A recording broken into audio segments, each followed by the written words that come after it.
Hello everyone, real analysis का आज हमारा 4th लेक्चर रहेगा। तो इसमें बस एक क्वेश्चन मैं सॉल्व करके आपको बताऊंगा कि भाई कन्वर्जेंट हम कैसे किसी सीक्वेंस को प्रूफ करेंगे। ठीक है, बहुत इंपॉर्टेंट क्वेश्चन है। तो यहाँ पे मैंने लिखा हुआ है कि so that the sequence and it is given as √n+1 minus √n। ठीक है, इस सीक्वेंस को दिखाना है कि ये क्या है, कन्वर्जेंट सीक्वेंस है। तो क्या करेंगे, सबसे पहले इस सीक्वेंस में ना इसको एक तरीके से रैशनलाइज करेंगे। √n+1 माइनस √n था, तो इसके जो एक नंबर, इसको हम क्या करेंगे, √n+1 प्लस √n से ऊपर नीचे मल्टीप्लाई करेंगे न्यूमरेटर और डिनोमिनेटर में, राइट। तो हमारे पास जो वैल्यू आएगी ना वो आ जाएगी फाइनली 1/√n+1 प्लस √n। आगे इतना। अब यहाँ से इसको कन्वर्जेंट दिखाने के दो तरीके हमारे पास हैं। ठीक है, तो अगर आपको दोनों तरीके समझ आ जाते हैं तो बहुत बढ़िया बात है, लेकिन जो ईजीएस्ट वाला है वो तो आपको समझना है ही। तो ये पार्ट 1 में मैंने ईजी वाला पार्ट कर रखा है। देखो, कन्वर्जेंट सीक्वेंस की जो डेफिनेशन थी ना वो क्या कहती थी कि अगर हम लिमिट ले लें सीक्वेंस में और वो फाइनाइट वैल्यू आ जाए तो वो सीक्वेंस कन्वर्जेंट होता है। तो कुछ नहीं करा, यहाँ पे limit n tending to infinity रखा, तो ये जो फाइनल वैल्यू आई थी xn की, इसमें n टेंडिंग टू इन्फिनिटी ले लिया हमने लिमिट। तो आप देख पा रहे होंगे यहाँ पे आ रहा है 1/√∞ प्लस √∞ विच इज 1/∞, राइट। क्योंकि इन्फिनिटी का स्क्वायर रूट इन्फिनिटी होगा, फिर इन्फिनिटी के साथ ऐड करोगे that will also give you infinity. So 1/∞ is 0। So we are getting actually a finite value. आ रहा है ना यहाँ पे फाइनाइट वैल्यू। तो यहाँ से प्रूफ होगा कि भाई ठीक है ये सीक्वेंस के कन्वर्जेंट है। तो ये बहुत ईजी पार्ट है, सबको समझ आना चाहिए। जो थोड़ा सा जिसमें थोड़ा मशक्कत करनी पड़ेगी वो पार्ट 2 है, क्योंकि ये कन्वर्जेंट की डेफिनेशन पर बेस्ड है। तो यहाँ पे हम लोग लिख रहे थे ना xn = 1/√n+1 प्लस √n, ये सीक्वेंस था। अब देखो, आप लोगों को पता है, यहाँ से आप थोड़ा सा नोटिस करिए, n+1 जो है ना वो बड़ा होता है n से। तो इनका जब आप रेसिप्रोकल लेंगे ना, n+1 का रेसिप्रोकल छोटा हो जाएगा 1/n से, राइट। तो हमने क्या करा, n+1 को रिप्लेस कर दिया n से फर्दर, तो ये और छोटा हो जाएगा। मीन्स यहाँ पे √n आ जाएगा, तो √n प्लस √n कितना हो जाएगा, 1/2√n।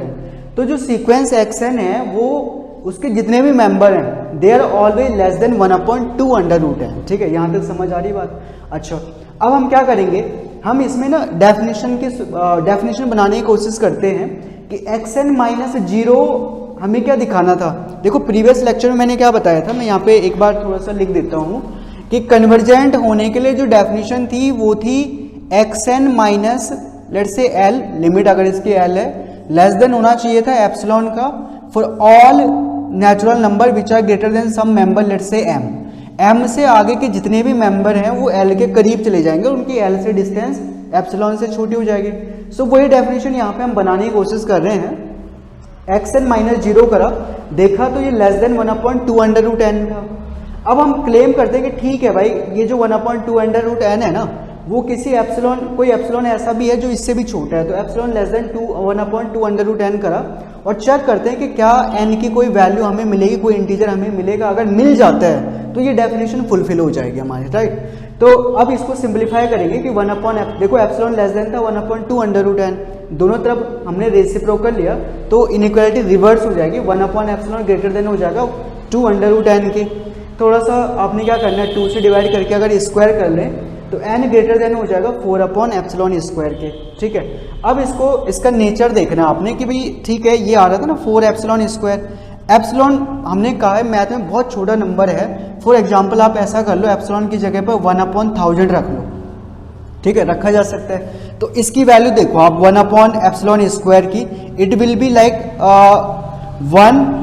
1 के आगे 3 जीरो तो थे, तो 3 जीरो और बढ़ा दोगे आप /4। तो ये कोई ना कोई नंबर तो है ही आपके पास। सो इट इज लाइक 25 के आगे 4 जीरो लगा दो, इतना बड़ा नंबर आ गया, ये इंटीजर आ गया। तो इस इनइक्वालिटी में अगर आप ध्यान से देखोगे n एक इंटीजर है जो इससे बड़ा है, इस नंबर से भी बड़ा है। ठीक है, सो इट मीन्स ऐसा इंटीजर एग्जिस्ट कर रहा है कि xn - 0 की वैल्यू लेस देन 1/2√n या एप्सिलॉन से छोटी है। और कब है, जब ऐसा n कौन सा होगा, इस नंबर से बड़ा होगा। तो डेफिनेशन फुलफिल हो रही है कन्वर्जेंट की, इसलिए हम कहेंगे कि ये सीक्वेंस क्या है, कन्वर्जेंट है। सो होपफुली आपको यहाँ पर ये समझ आ गया होगा। थोड़ा सा जो है ना इन पे फोकस करना है यहाँ पे, तो ज़्यादा समझ आ जाएगा। फिर भी अगर कोई डाउट रह जाता है आपका तो कमेंट में मुझे बता दीजिएगा, फिर आगे देखते हैं इसके। तो चलो मिलते हैं फिर नेक्स्ट लेक्चर में, बाय।